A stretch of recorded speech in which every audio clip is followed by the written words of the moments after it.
I got the clap.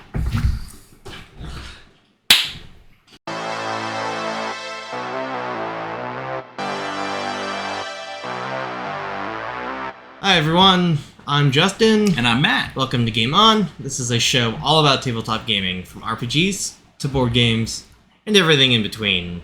What do we want to talk about today, Matt? Many things. You had a novel idea. Well, you're just trying to say that because it's going to be as long as a novel? No. So I was thinking about, with all the games and the experience that we have with different types of games, if you were going to create your ideal RPG, where you could steal concepts and mechanics and different things from other RPGs to build your own, like, what would you draw from? Like, and what parts of which games do you think are the best pieces to create the ideal RPG? So do you want to go off with your first idea, and then I'll see if maybe I can bounce off an idea I might have, or do you want me to go first? Oh, well, it's my idea, so it's only right that I start, I guess. Let's do it. And since it's going to be a novel, you might not get a chance. Fair enough. So, like, when I thought about this idea, there are a lot of different components that go into RPGs in various forms. And so, you know, if you want to start big and dial in from there, start with something like just the general concept of a game. Okay. And for me, there's sort of two components to the concept. There is the type of world. Is it sort of historical fantasy world? Is it modern world? Or is it future sci-fi world? Okay. Right? And then conceptually, is it a realistic game, like more of a simulating environment type game? Or is it like supernatural, fantastical, magical, hyper-tech kind of game? So, and you can have either of those types in any of the genre of game. So if you were going to do something, like, what would you pick as your ideal?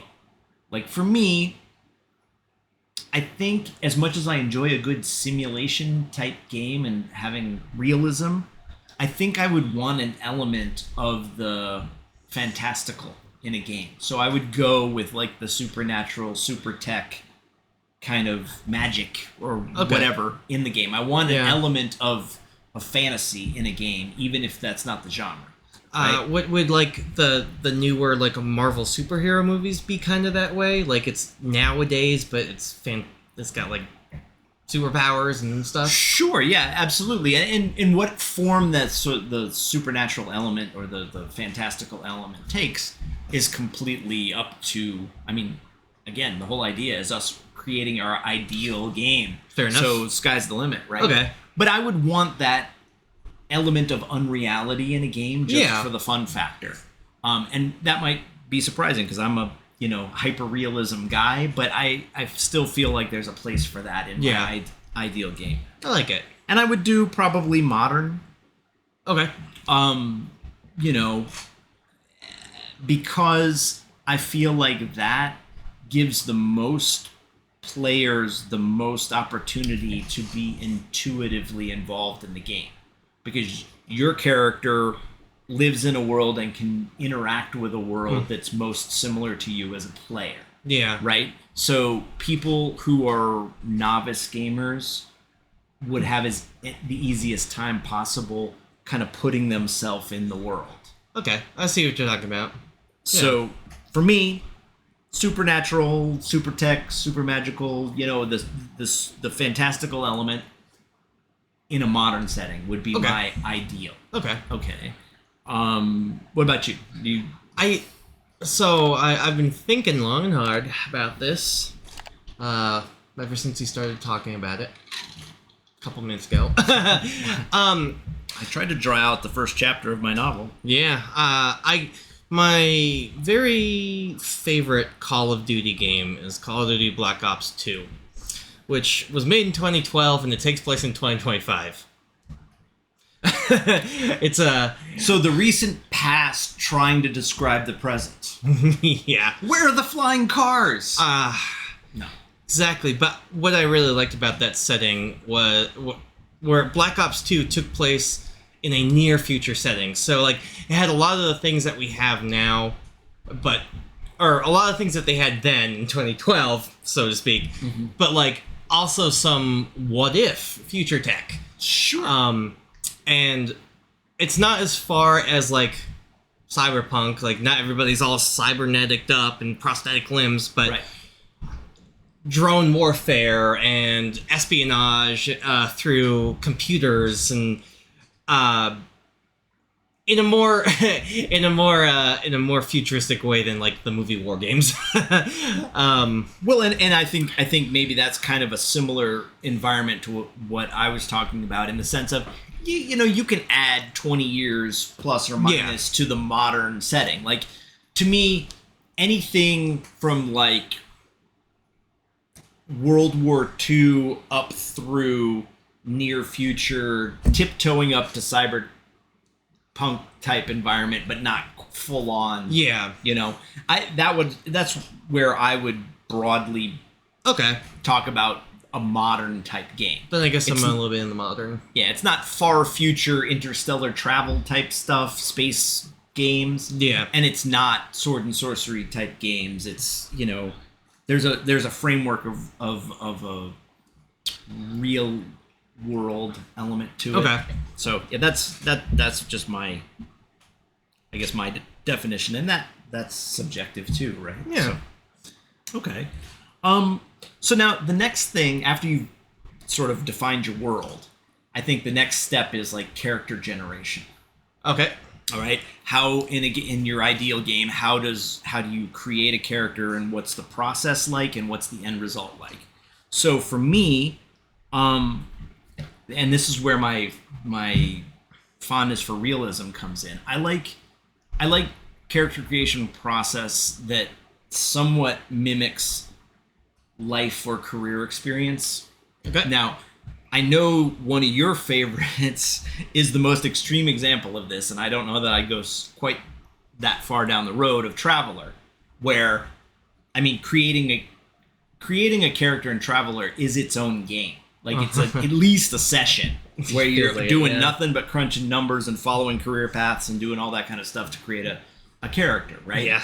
And you could have spent 2 hours creating a character just to end up with a character you hate and don't want to play. So I wouldn't go quite that far. Okay. But a slightly watered down, milder version of that. And I think several other games have done versions of that. And I don't know that I have one particular one that I would point to and say, that's my ideal. Okay. But like you had mentioned off camera before we started shooting, Warhammer has a kind of a version of that is simplified but still similar in terms of the progressive sort of career path type thing. Cyberpunk Red does that a little bit. The old Twilight 2000, like the GDW version and some of the other GDW games, they had a version that were similar to that. I just like a linear progression of the character, and you can balance a sliding scale of life experience versus sort of aging and you know, like you want to get good at something and get more experience, but you don't want to go too far down that road because you want to leave your character room to grow in game too. Okay. So that's kind of where I come down in that. You know, as opposed to like the class system. Okay. You know, the classic D&D where you know, your identity is defined from the beginning by, I'm a fighter, I'm, you know, a cleric, I'm a this, I'm a that. Yeah. And everything about your character creation process, and also everything about their growth in game with experience and so forth, is completely hemmed in by the class. Yeah. So I see what you're saying. Yeah. What about you? Do you have a favorite character creation process? I mean, I am a big fan of the Traveler creation, but you have more patience for it than I do, though. As somebody who has is now part of a family and realizes that time is not as long as it used to be. I kind of like the. I'm going to mention Savage Worlds a couple times in this video. I like the idea that they give you like a menu of what you can start with at your level, and then you can pick and choose what from that menu you want, and then make a character that way. Okay, so it's like a multi-classing type setup, but you have some starting points, some anchored starting points, but then you can customize? I don't even know if I'd say with that. I would just say you have an adventurer, and then it's up to you. Like, I play a ranger, but he's not a ranger by class. He's a ranger because I picked some skills that would make him feel like a ranger. Okay, so you can pick individual skills. You're not Yeah. picking a family of skills or a... Yeah. Okay. Right. I having never played Savage Worlds, that's one of the glaring holes in my gaming resume. So I don't have, other than just sort of the thumbing through the book for idle curiosity, I don't have a real concept of how that goes. So Yeah, that's fair. okay, cool. So you borrow Savage Worlds character creation. I'm pretty sure that's where I would. Cool. All right. Okay. Next thing.